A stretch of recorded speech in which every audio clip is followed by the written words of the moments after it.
마태복음 21장 보겠습니다. 21장 23절에서 32절까지 보겠습니다. 마태복음 21장 23절에서 32절 말씀까지 보겠습니다. 예수께서 성전에 들어가 가르치실새 대제사장들과 백성의 장로들이 나와 이르되 내가 무슨 권위로 이런 일을 하느냐 또 누가 이 권위를 주었느냐. 예수께서 대답하시되 나도 한 말을 너희에게 물으리니 너희가 대답하면 나도 무슨 권위로 이런 일을 하는지 이르리라. 요한의 세례가 어디로부터 왔느냐 하늘로부터냐 사람으로부터냐. 그들이 서로 의논하여 이르되 만일 하늘로부터라 하면 어찌하여 그를 믿지 아니하였느냐 할 것이요 만일 사람으로부터라 하면 모든 사람이 요한을 선지자로 여기니 백성이 무섭다 하여. 예수께서 대답하여 이르되 우리가 알지 못하노라 하니 예수께서 이르시되 나도 무슨 권위로 이런 일을 하는지 너희에게 이르지 아니하리라. 그러나 너희 생각에는 어떠하냐. 어떤 사람에게 두 아들이 있는데 맏아들에게 가서 이르되 얘 오늘 포도원에 가서 일하라 하니 대답하여 이르되 아버지 가겠나이다 하더니 가지 아니하고 둘째 아들에게 가서 또 그와 같이 말하니 대답하여 이르되 실소이다 하였다가 그 후에 뉘우치고 갔으니 그 둘 중에 누가 아버지의 뜻대로 하였느냐 이르되 둘째 아들이니이다. 예수께서 그들에게 이르시되 내가 진실로 너희에게 이르노니 세리들과 창녀들이 너희보다 먼저 하나님의 나라에 들어가리라. 요한이 의의 도로 너희에게 왔거늘 너희는 그를 믿지 아니하였으되 세리와 창녀는 믿었으며 너희는 이것을 보고도 끝내 뉘우쳐 믿지 아니하였도다. 아멘. 예수님 당시에 성전에서 제사를 주관하고 또 백성들을 가르쳤던 대제사장들과 장로들의 그 수준이라고 하는 것들이 참 부끄럽다라는 생각이 들어요. 오늘 본문 말씀에 보면 대제사장과 장로들은 누구보다도 하나님 앞에 헌신된 자들이라고 스스로 여기는 사람들 아니겠습니까? 그리고 모든 백성들을 하나님께로 인도하는 사람들, 예배를 주관하고 또 오늘로 말하면 뭐 그냥 목회자 같은 그런 모습이죠.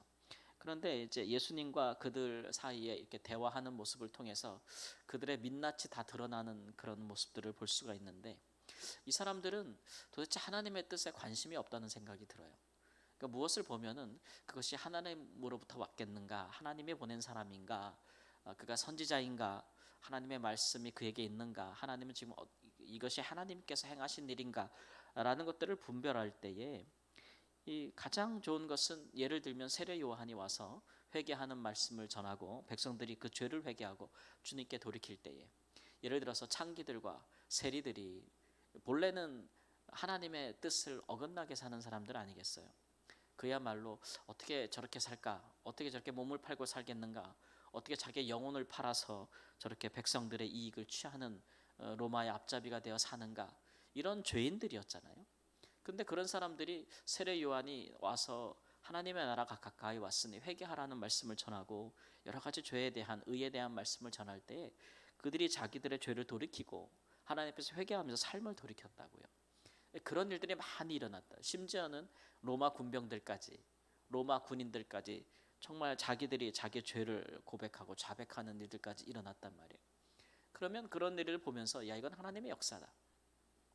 죄인이 돌이켜 회개하고 돌이켜서 자기의 죄 짓던 것을 떠나서 삶이 변화되는 것이 이게 쉬운 일은 아니지 않습니까? 그런 일들을 보면서 야, 저 세례 요한으로부터 하나님의 역사가 일어나는구나. 저 세례 요한은 우리가 보기에 우리처럼 화려한 옷을 입고 성전에서 그렇게 제사장 직분을 감당하고 그런 사람은 아니지만 원래 요한도 제사장 가문에 있는 사람이잖아요. 그러나 성전에서 우리처럼 화려하게 하는 사람이 아니고 비록 광야에서 외치는 자라 할지라도 하나님께서 그런 사람을 사용하시는구나. 이사야 성경에 보면은 그렇게 광야에서 외치는 자의 소리가 있다고 했는데 그가 바로 저가 아닌가.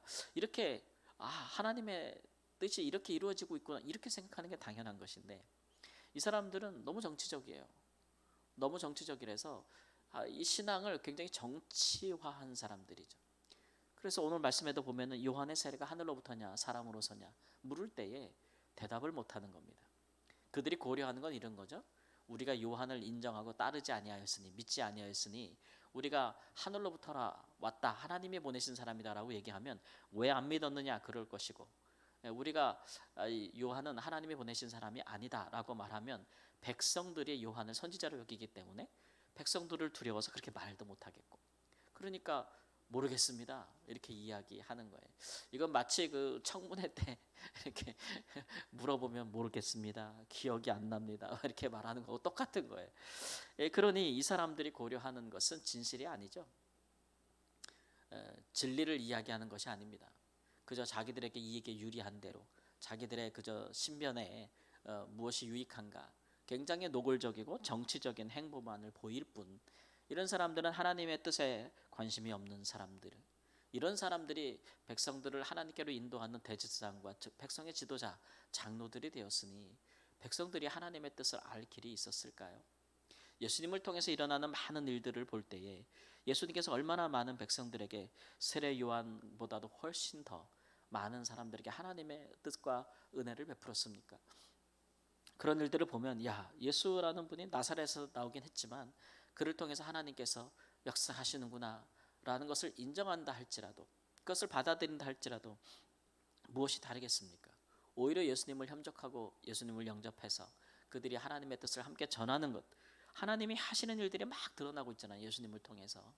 그러면 그런 것들을 겸손하게 받드는 그런 일이 있어야 되는데, 나와가지고 예수님한테 너 네가 뭔데 이런 일을 하는 거야, 이 선한 일을 하고 이 하나님의 역사를 이루어가는 예수님한테 네가 무슨 권위로 이러는 거야? 네가 제사장이야? 네가 장로야? 네가 서기관이야?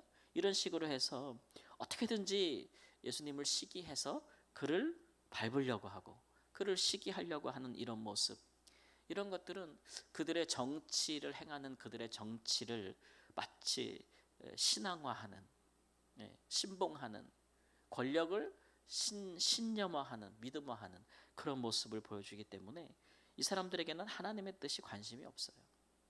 그저 정치를 종교화하고 종교를 정치화하는 데만 관심이 있는, 그야말로 권력에 빠진, 권력욕에 탐닉한 이런 사람들의 모습이라고 할 수가 있겠습니다.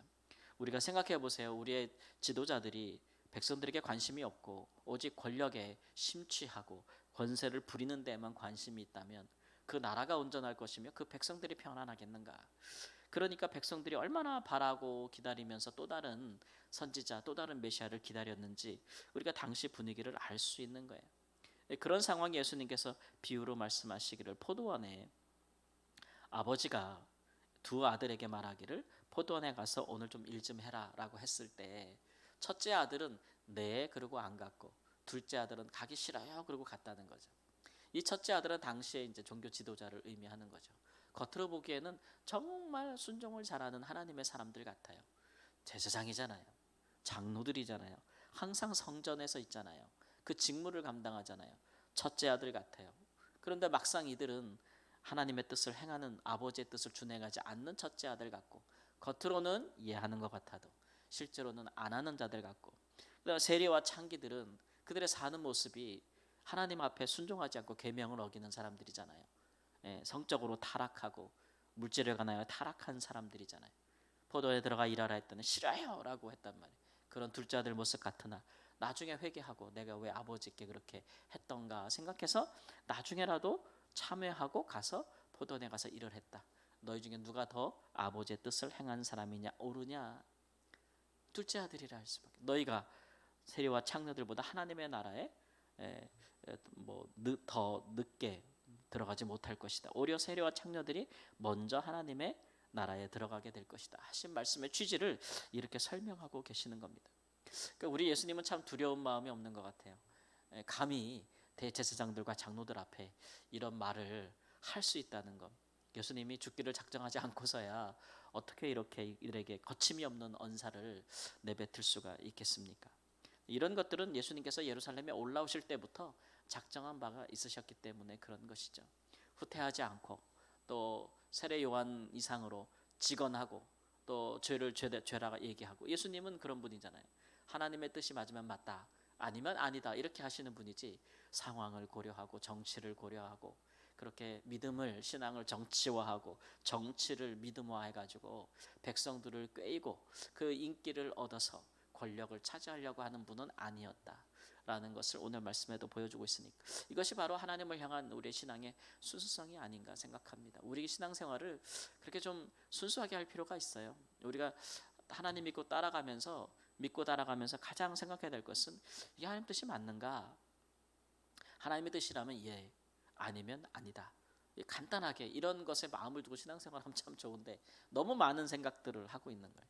그 중에 대부분의 생각들은 이것이 나에게 이익이 되겠는가, 득이 되겠는가, 아니겠는가, 이런 것들, 우리의 마음에 있는 정욕을 만족시키려는가, 아니려는가, 이런 것들이 우리의 기준이 된다면 우리는 진실로 믿음을 가진 자라고 할 수가 없을 것입니다.